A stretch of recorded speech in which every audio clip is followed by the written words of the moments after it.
If you haven't heard about Anchor, it's the easiest way to make a podcast. Let me explain. It's free. You can record and edit your podcast right from your phone or computer.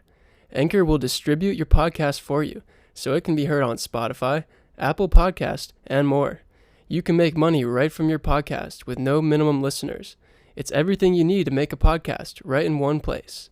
Download the free Anchor app or go to anchor.fm to get started. Welcome to the Be the Adult podcast. Be the Adult is a non-profit organization that provides blueprints for calm and effective parenting so that children can grow into their best selves. Because ultimately, we aren't raising children. We are raising little people who will one day be adults. Hey, Nancy.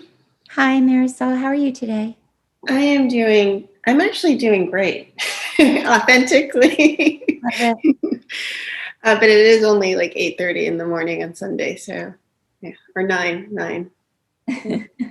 I'm excited. I'm excited because can you see? You can't see, listeners, but Nancy can see. I'm holding up. What am I holding up, Nancy? An awesome Be the Adult mug. Thank you, Marisol, for getting that all launched. We have a store. Be the Adult has a merchandise store that we launched last week. And I wanted to take a minute at the beginning of our podcast to thank our listeners for tuning in every week to listen to Nancy and our guests talk about these important topics. But I do need to take a second and say, we are a nonprofit. And normally this time of year, we're doing our largest fundraiser, the Barn Danes Barbecue. And we didn't have it because of 2020. So our wonderful committees are trying a lot of different ways to come up with ways to generate some income. And one of the ideas we had was to create a merchandise store. So I'm excited to see our logo on things. Are you excited? Were you excited to see? Absolutely. I love the logo. I always have. And it's just so much fun seeing it around my house. Well, we have journals on there, we have mugs, we have a clock, apron, and it has the logo on it. And it's a simple merchandising store, but it's an easy way to support us and the podcast and our mission. So we invite everyone to jump online and check it out. And the holidays are coming. And I have one little thing to say about it, because I think sometimes people, let me reframe it in speaking of myself. I may sometimes be fearful of having the logo on my car or on my phone with the little, credit card holders, because I don't want people to think that I think that I'm a perfect parent or the adult. And I stopped thinking of it that way, and I stopped kind of caring about that and sort of realized this is my accountability partner. Like the Be the Adult logo is what I take with me to constantly be checking in with myself. Like, am I being the adult at this given moment as I'm about to shoot off this horrific, Facebook post? Maybe not. So if you want to reframe the way you think about our Be the Adult logo and you need an accountability partner on any of the concepts that we discuss here, I invite you to jump on our store and buy yourself a mug, a sweatshirt, a clock, a journal, and support Be the Adult. How was that, Nancy? That was my first sales pitch. I love it. That's great. Thank you. We're going to get you a spot on TV, Marisol. Well, praise me and my efforts, Nancy. I love the effort you put into, actually, you brainstormed the idea, the research that you put into figuring out the best platform for our store, all of the effort that you put in. It was a lot of hard work, and I really appreciate you doing that. Yeah, I was just teasing you about it. The title of this week's podcast is Praise Me and My Efforts, one of our 15 concepts for calm and effective parenting. And we have a great guest this week to discuss that with us, don't we, Nancy? We absolutely do. If you want to introduce the topic from our book, and then I will roll out the red carpet for Megan. No, I'm reading this from the child's perspective from our Be the Adult book. Praise me and my efforts. How? Please tell me several times a day specific things that you appreciate about who I am and what I do. Also, tell me that you are proud of me for working hard and giving my best effort to whatever I am doing. Why? Why? This helps me feel proud of who I am, motivates me to keep trying my hardest when embracing challenges, and shows me how to get positive attention from you. Believe it or not, I will keep doing whatever gets me the most attention from you, positive or negative. So please give me a lot of praise. All right. I love this topic. Thank you, Marisol. I'm going to introduce our guest, Megan Demolina. She has a degree in elementary education as a teacher, also has her master's degree in school counseling. She began in Wilmington teaching at third grade at Murrayville Elementary School, and then became their school counselor for 6 years. Started working at Noble Middle School, and this will be her 9th year at Noble and her 15th year as a school counselor. Did I get all that right, Megan? You sure did. Thank you, Nancy, and good morning to you and Marisol. Thank you so much for having me join you today. Before we start on the topic, can I just say, I wanted to say like a special thank you to Megan and to all the listeners who may be teachers or administrators or in the education field. Normally, I'm grateful for all of you, but the year 2020 is, regardless of the school, regardless of the age, all of you collectively are doing, just an amazing job trying to navigate this. So thank you. Yes, thank you for that, Marisol. I appreciate that. We all do. It's always great to hear praise and recognition. I think we're all having to roll up our sleeves a little bit here, but we're doing the work because we're compassionate and we care. That's beautiful. I see that in your face. I wish the listeners could see that beautiful smile, how you just lit up when you talked about that. Yeah. So Megan, I forgot the most important part. You your husband, Rick, is also on the front line. He teaches math at Laney High School, and you have 2 children, Corbin and Isabel, and they both are attending Noble this year. Is that right? That's right. Wow. We have 3 Noble Eagles this year. Quite an interesting time in our lives, as we've got a tween in the house and a full teenager, and it's just kind of been fun navigating it. Even though we've been through Plan C and now Plan B, it's been fun to experience middle school together. Yeah, you must have your seatbelt on for all of that. Sure do. I am buckled in. So this is one of my favorite topics. I hope I don't say that about every topic, but that might be true.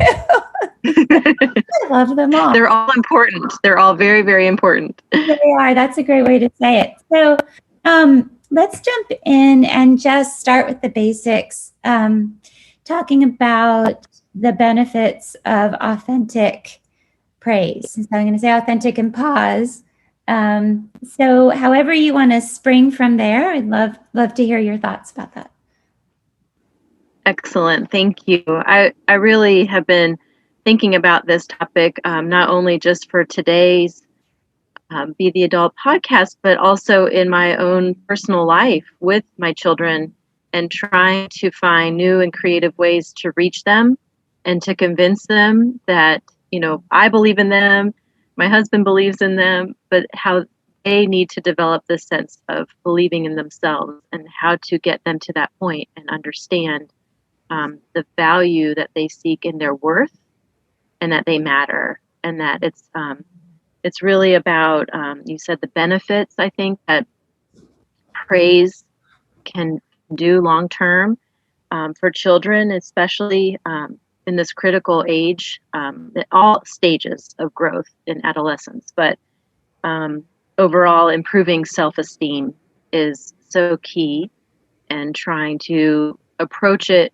delicately and find that balance because you don't want to certainly overdo and you certainly don't want to underdo. And we can talk about that in a little bit. But I think it also praise helps to develop an intrinsic motivation for children, for all people.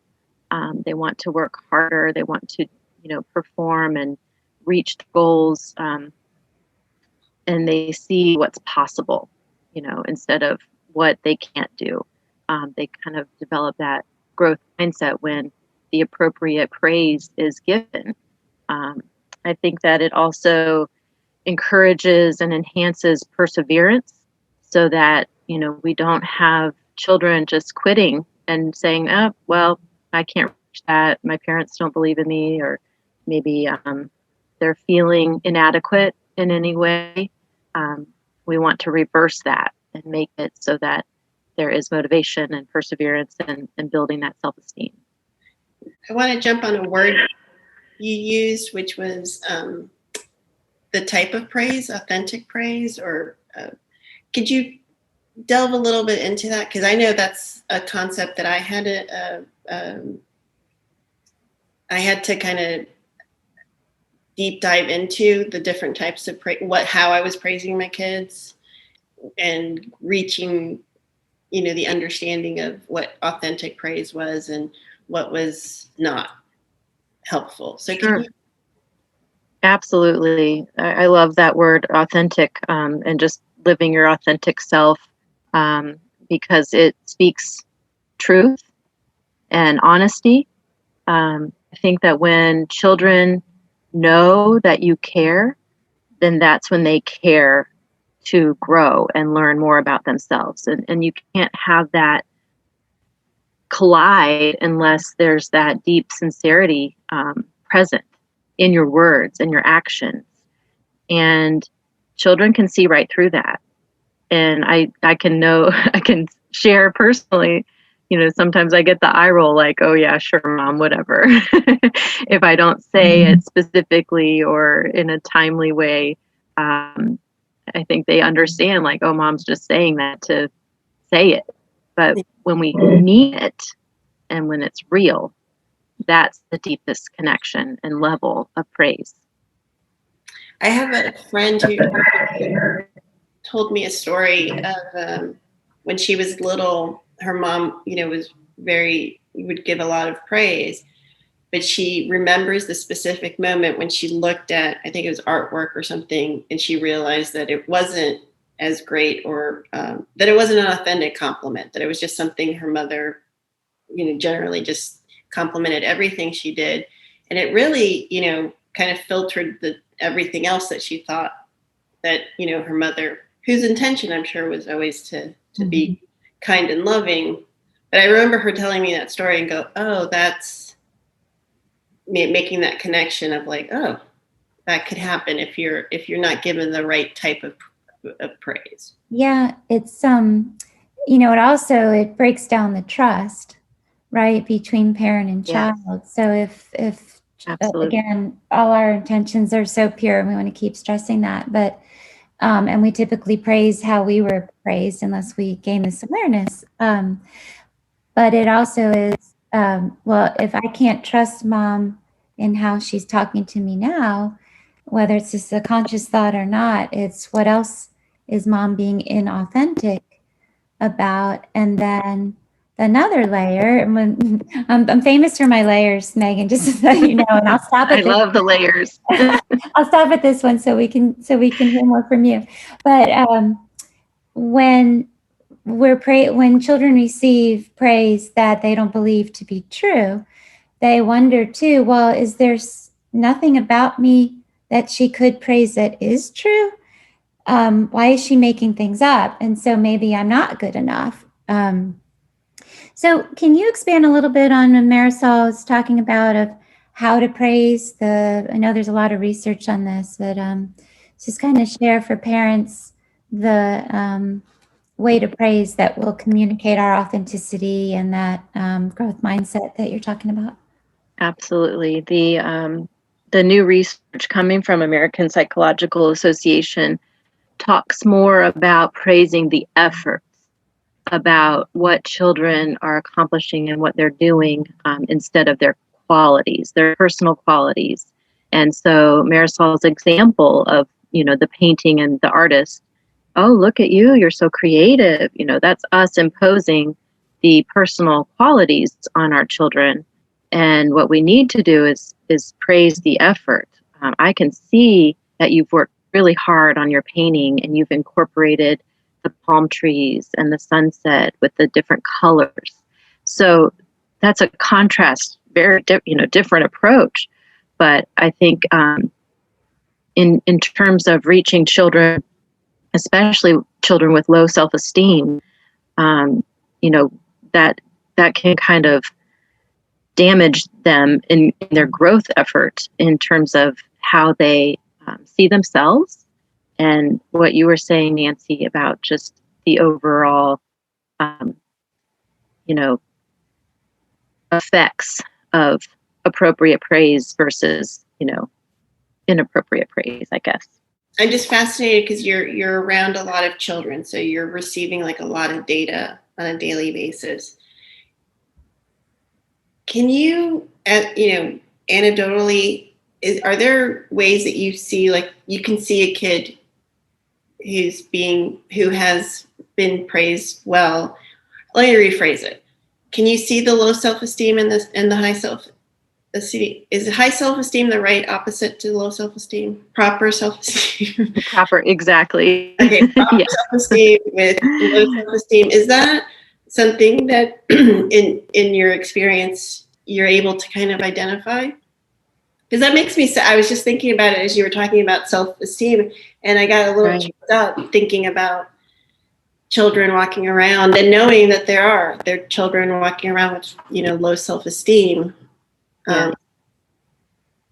I definitely can see, especially in a school setting, where that one phrase or that one conversation with a child can really reignite the light inside of them, whether it's their eyes open wide, like, I can't believe she just said that to me about my work that I turned in. And it might just be that, like, great job getting that assignment done, and look at what the outcome of that was. Tell me more about that in terms of how did that make you feel, and look at the effort and the hard work you did, and then the immediate just they sit up straighter in their chair and they smile, and as if maybe they've never really heard it that way before. So I can definitely tell what I'm saying and how I'm saying it matters in terms of how they perceive that and take that to mean I am worthy. I do matter. I did work hard on that. So that's just one example, but I appreciate your question, because that's true. And so much of what I do is behind the scenes. So it's hard to ooze that out into the community of like, oh, we just had a moment, where the light went on and the child, set some new goals for himself or for herself, for themselves. And so I think that's important, that it's not this like magic potion or magic way of praising children. It's just doing it in a way that's meaningful and in the moment, praising the process instead of just, oh, great job.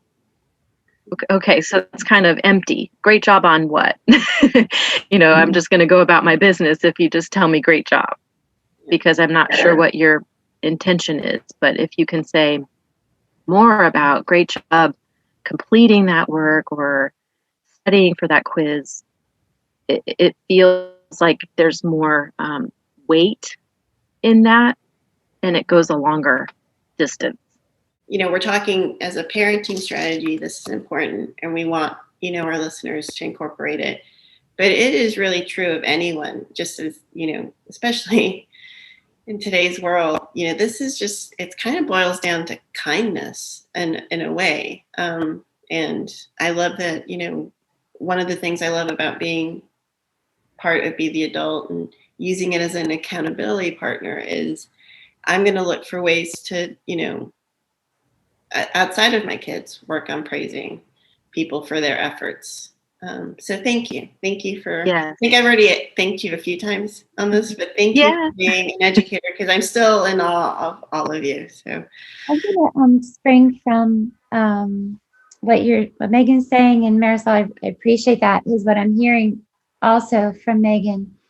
I think what you felt too is that connection that she's forming with these kids. So like you said, it's kind of behind the scenes, but it's this, you can spring forward now together side by side as this child's partner in their journey. Which it's gave me chills as you were talking. I'm going to go to the next layer of that. Maybe you could talk more about that. But I think it was Carol Dweck did the research on the growth mindset. And any listeners who want to hear more about this, there's some great videos, short videos about the study she did with, I think it was 5th graders, that illustrates everything we're talking about.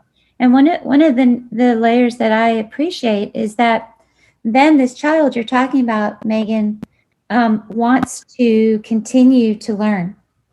And we talk about when we say growth mindset, this child's then like, wow, if I'm praised for my effort, then when they're faced with challenges, they want to learn and grow and figure it out. Kids who are praised for their natural abilities, oh, you're smart, then typically what the research shows is when they're faced with a challenge, they get stuck, they kind of shut down and say, oh, I can't do this, I guess I'm not smart anymore.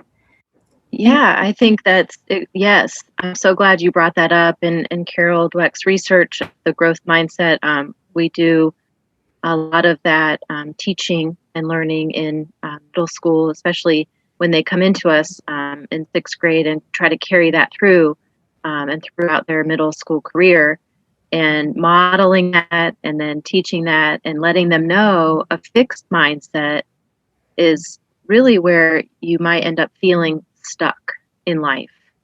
And a growth mindset really helps you pave a way and a journey that is leading them to a positive outcome, instead of just feeling like, I don't have the ability, I'm not a good player, I can't make the soccer team because I don't kick the ball hard or run fast enough, or I don't get good grades because I'm not smart enough. It's changing that mindset and helping ourselves, number one, as adults, to model those phrases, and then to teach our children how to see it more in terms of, I love her magic word, yet.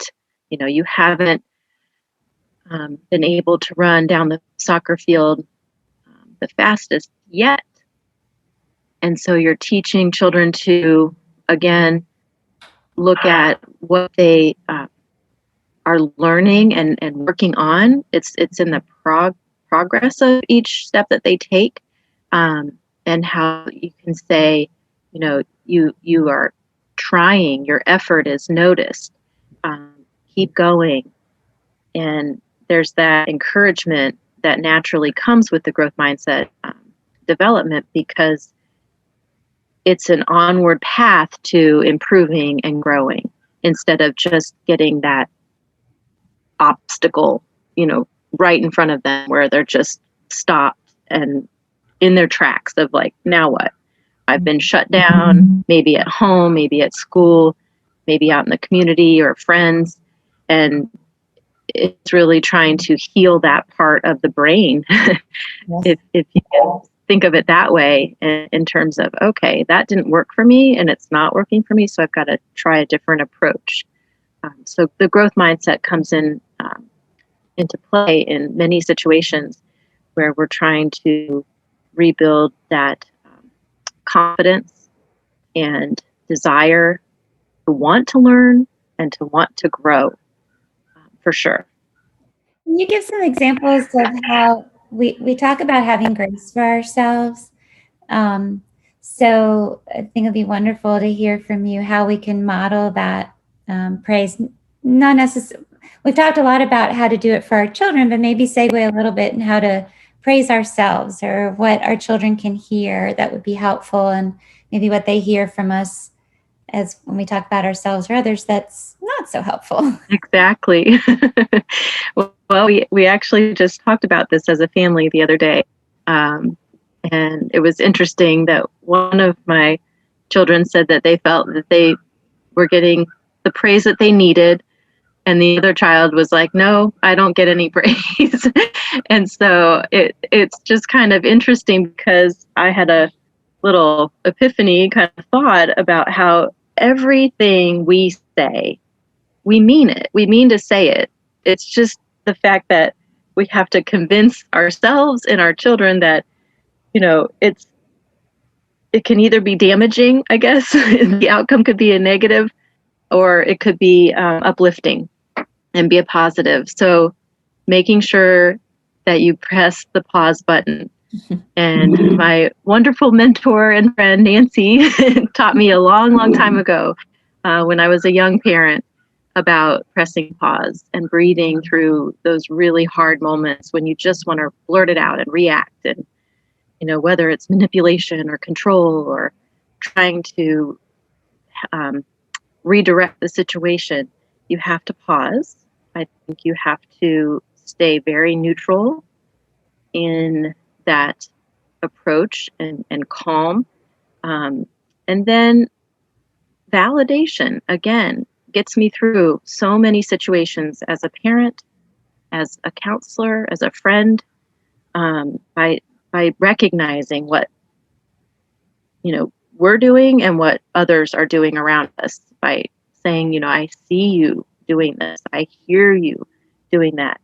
You came up with a really good solution for that problem. You're not really imposing your own beliefs or values of that other person on them. You're just noticing and being more aware of the situation that you're in, and leaving it at that and not trying to go deeper. I think when I get in trouble with my own children is when I try to go too deep, too many layers, and I've lost them. They're like, okay, Mom, whatever. And I just have to leave it at that. And you talked about a painting earlier as an example, and my daughter has just recently started to take art class. And so that was one thing that she brought up, that, she really liked the way that we talked about her artwork in terms of her time that she spent on it, rather than, oh, that's a pretty picture, So it was a good example, good feedback for us. I think that when it comes to grades, telling children, we can tell that you've worked hard this quarter, that you're trying your best. And we want to see that, not really continue, because then you're kind of, again, setting them up for possible, letdown or failure, but just leave it right there. We notice that you're trying your best, and we're proud of you for your effort. Can I ask genders? Is there a different way that we need to filter praising based on genders? I know I have a son and a daughter, and I'm thinking through my head, yes, last night, in fact, I was having a conversation with my daughter that she initiated, and it was all about her looks. And I'm Rolodexing through the conversation and realizing I need to circle back and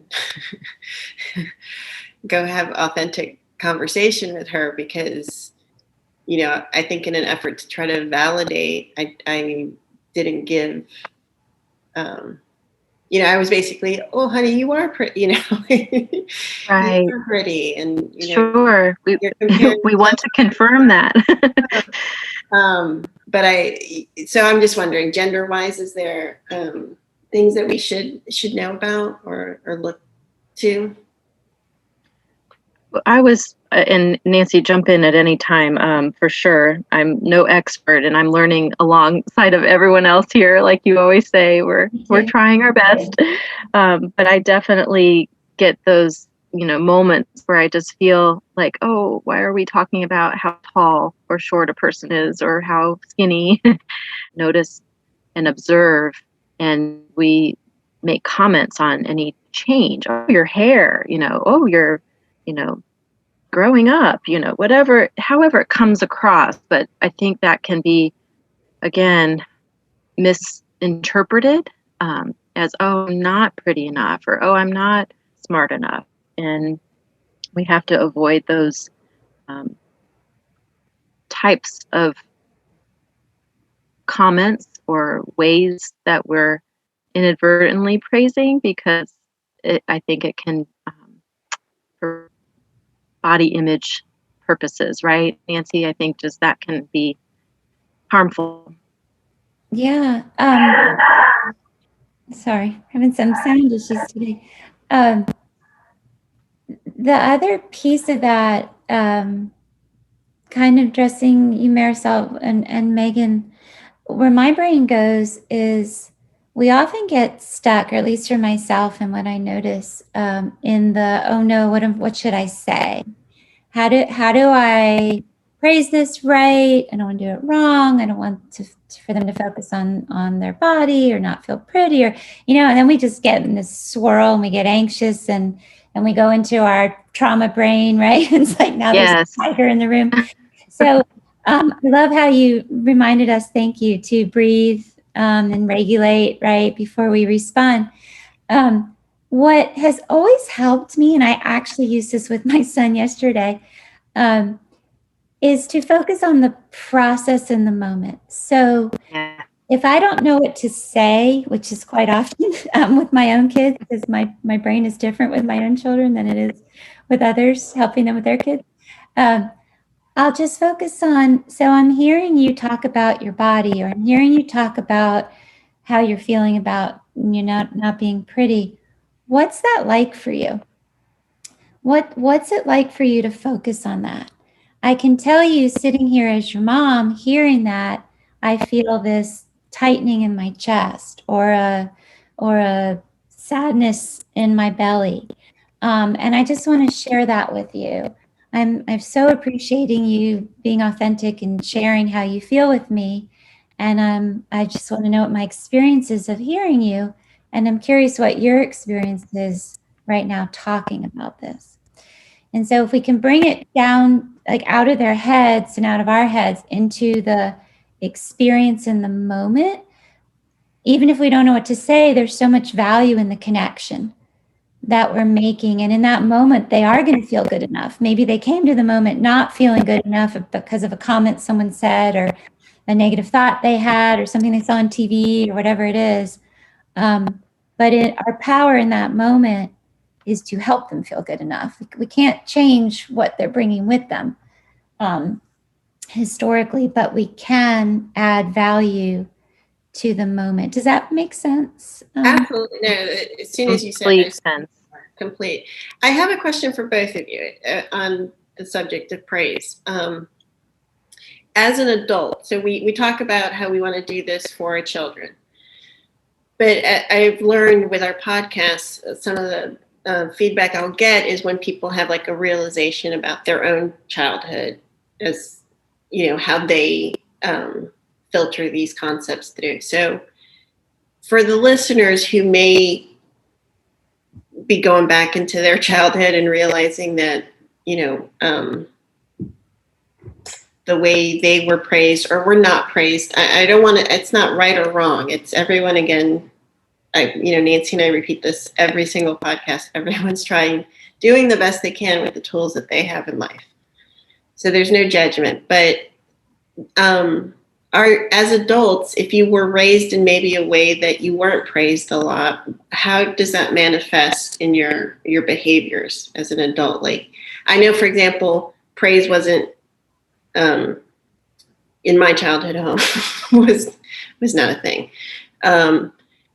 So when I was an adult, I had to learn to accept praise. And it's still something I struggle with. And it's something I learned to do because of my kids, because when they gave me praise, I would almost kind of reject it, sort of like, and then I was like, oh, I don't want to reject my children. I have to learn to accept praise. And I'm just wondering, what are the ways that it can manifest for an adult that plays out in their dynamic now as parents? Like over praising or praising not enough, or I don't know. I don't know what you see. Sure. I'm glad that you brought this up. I think this is an example of where we all are, across the board, and trying to find that happy medium spot of, not too much, not too little. My husband, for example, he grew up in a household that praise was not freely given, and he's learned through the years to motivate himself and feels rewarded by, little things that he'll accomplish, like fixing the garage door or, getting a student to the college that they're desiring by writing a letter of recommendation. It's little things like that that intrinsically reward him. So he doesn't really need that outside. Where I grew up in a home that overly praised, and my mom was my number one cheerleader. And sadly, when we lost her a year ago, I really had a moment. I had to shift because my cheerleader was gone. And that one person that was always in my corner praising me for everything was, that was empty. It was gone now. And so I had to find deep within myself, like, where does that leave me? And how do I carry on my own quest in this life as a person, as a wife, as a mother, as a counselor, to pick up those pieces. So it was great growing up, but then you realize, I think, your bubble can pop and burst at any point. So it's good to have that realistic vision of, okay, so everyone out there, we're not perfect in everything, and we're not ever going to be perfect in everything. But if we can think about the one or two special qualities that make each of us tick each day and keep going, that has really helped in terms of trying to find a new normal, and then translating that to my own children and the students that I work with, that I don't certainly want to gush and and pour out this praise if it's not meaningful. I want it to be meaningful for sure. But I think that I like what you said, Marisol, about with your own children, having to learn how to hear it yourself and accept the praise, because no matter what situation we grow up in, we're having to adapt. And I'll say, it wasn't even just with my children. I realized recently it affected me professionally, because even, when I'm getting praise at work or even an actual raise, apparently I didn't realize this, but my physical reaction is like I blanch, like I, like, what? say what? Come again. And so, subconsciously or unconsciously, I was always kind of rejecting people when they would praise me. And I honestly, I'm just kind of figuring all this out right now at 47. It's never too late. It's never too late. It's okay. Yeah, I think the key to what you're both saying, right, is that awareness, right? That's one of my favorite words. When we have the awareness, like with this or with anything, of where we are moving forward and where we get stuck, how we take good care of ourselves and our children, and how we get in our way and theirs. And if we can consistently ask ourselves those questions, then I think that's a great place to start. And then when we have the awareness, if it's age and developmentally appropriate for our children, to own it and say something like, wow, I just realized that when I heard something nice, my body recoiled. What is that? What's that about for me? And then maybe having a couple sentences where I share, as long as it's appropriate. So our children learn to do the same. It's for them to show up in life wanting to learn about themselves and others, obviously, but that self-awareness. That's always, to me, a good place to start. What's that like for me? Does that take good care of me? If it doesn't, how does it feel? What do I need to do? And so if we can model that, again, I think it's a healthy place to start, because we all have, myself included, so many layers in our backpacks. And some we're aware of and some we're not. And that's just always going to be true. So let me model what I want, kind of a process that I want my child to go through. I just appreciate, Marisol, that you're actually, you said it's taking you this long to get here. That's huge. You're here now, right? And so many of us go through life, I know I used to, just kind of with my head in the sand. So just even when we poke our heads out for a day, pat ourselves on the back, praise ourselves for doing that. So you're great at teaching that, because if I have learned to praise myself, which I think I have, it's because of you. Like you're in my head. Like I'll literally physically do the gesture of patting myself on the back, almost kind of on a daily basis. But I am so sorry I'm in your head, but I'm glad that things are coming from that. Megan, I wanted to ask you, you brought up about too much, too little. What do you think is kind of a good rule of thumb for parents to how much or how little? What you have thoughts on that? I heard you say earlier, which I feel like defines quality praise, is meeting people. And today, of course, we're talking about children and even ourselves as adults and parents, but meeting people where they are in the moment. And I just feel like if everything else could melt around and just focus on the fact that, oh, wow, my daughter's sweeping the kitchen floor and I didn't even ask her. This is a moment I need to praise her on and thank her. That was, another question I had to myself the other day is thanking someone good enough in terms of praise?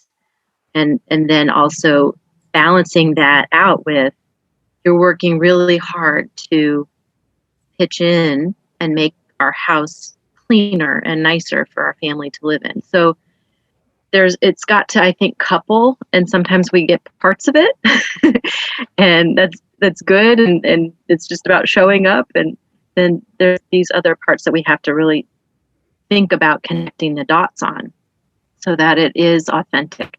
But meeting in the moment and just really being there for ourselves and for each other is I think, a good recipe to follow. I wasn't even trying. I just kind of felt naturally. I noticed my body. I leaned in towards my computer because I just felt you right now. And I just have this huge smile on my face. And I just want to appreciate who you are and what you're bringing to our podcast right now. Thank you so much. Wealth of knowledge and your huge heart. And I have tears in my eyes as I say this because I lost my mom too. But your mother did an amazing job with you.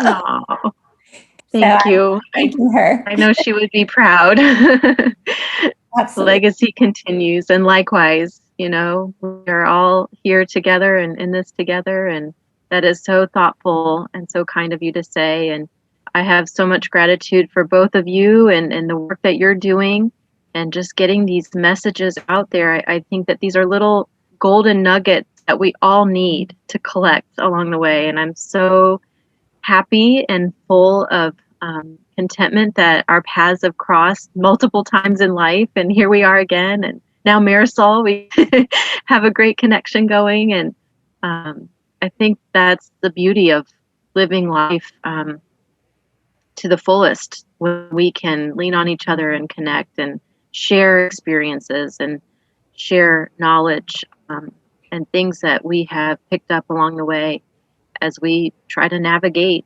this world that we're living in and day out. Thank you so much, Megan. I've learned so much from you today, and I really, truly appreciate you coming on and sharing your golden nuggets with us. Thank you both so much. for Thank you. having me. Thank you so much for joining us. And I just love this reconnection with you. For our audience, you heard it here.